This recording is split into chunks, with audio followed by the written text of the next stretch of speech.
नमस्कार। इस वीडियो में हम यह समझने की कोशिश करेंगे कि मध्यम मार्ग क्या है। तार्किक और वैज्ञानिक सोच वाले गौतम बुद्ध ने मध्यम मार्ग क्यों अपनाया? मध्यम मार्ग से ही सिद्धार्थ को निर्वाण की प्राप्ति हुई थी और वे बुद्ध बन गए थे। अंत में हम यह तार्किक ढंग से समझने की कोशिश करेंगे कि क्या मध्यम मार्ग प्राकृतिक मार्ग है? क्या यह मार्ग प्रकृति के अनुरूप है? क्या मध्यम मार्ग पर चलकर ही हम खुशहाल जीवन बिता सकते हैं? 29 साल की उम्र में राजकुमार सिद्धार्थ ने महल छोड़ दिया। गुरु अलार कलाम और उद्दक राम पुत्र से साधना सीखी। उसके बाद सिद्धार्थ को अनुभव हुआ कि गुरु को जो बताना था बता दिया। अब मंजिल तक हमें खुद ही आगे बढ़ना होगा। उस समय भारत में मध्यम मार्ग पर चलने की परंपरा नहीं थी। कुछ लोग ऐशो आराम की जिंदगी बिता रहे थे और कुछ लोग जंगलों में दिन रात तपस्या कर रहे थे।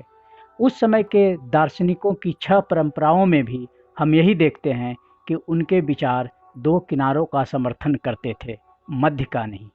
प्रचलित मान्यताओं के अनुसार सिद्धार्थ ने कठिन तपस्या शुरू कर दी। धीरे धीरे खाना पीना सब कुछ छोड़ दिया।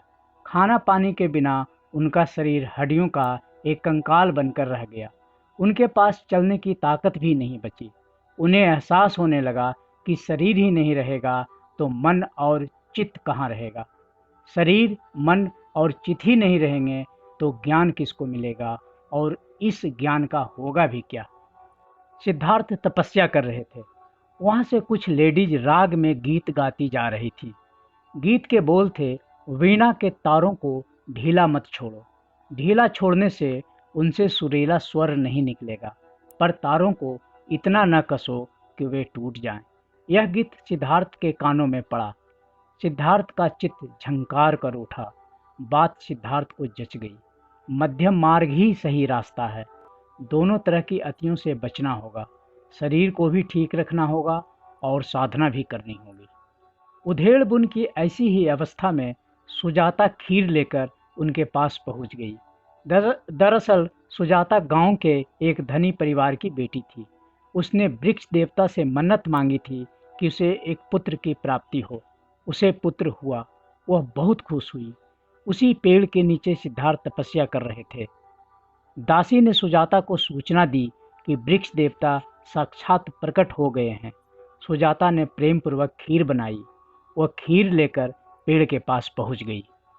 सुजाता ने खीर से भरे पात्र को सिद्धार्थ को दिया और कहा कि जिस वृक्ष देवता ने हमारी इच्छा पूरी कर दी, उसी प्रकार वे आपकी मन्नत भी पूरी कर देंगे।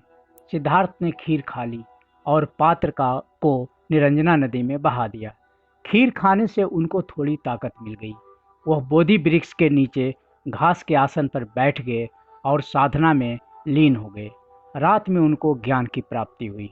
वह बुद्ध बन गए। यह वैशाख पूर्णिमा की रात थी। ज्ञान प्राप्ति के बाद गौतम बुद्ध ने अपना पहला उपदेश सारनाथ में दिया। उनके पहले उपदेश को धर्म चक्र प्रवर्तन कहा जाता है।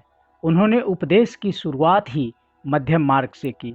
उन्होंने कहा कि दुखों से पूरी तरह मुक्ति का मैंने मार्ग खोज लिया है और यह मार्ग मध्यम मार्ग है। मध्यम मार्ग दो अतियों का विरोध करता है।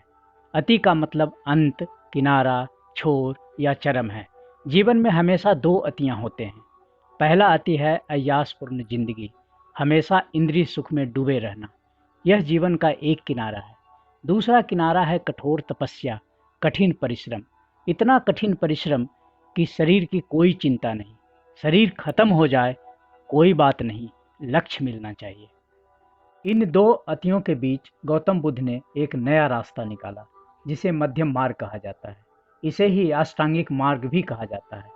मध्यम मार्ग पर चलने पर शरीर भी स्वस्थ रहता है और लक्ष्य की प्राप्ति भी होती है।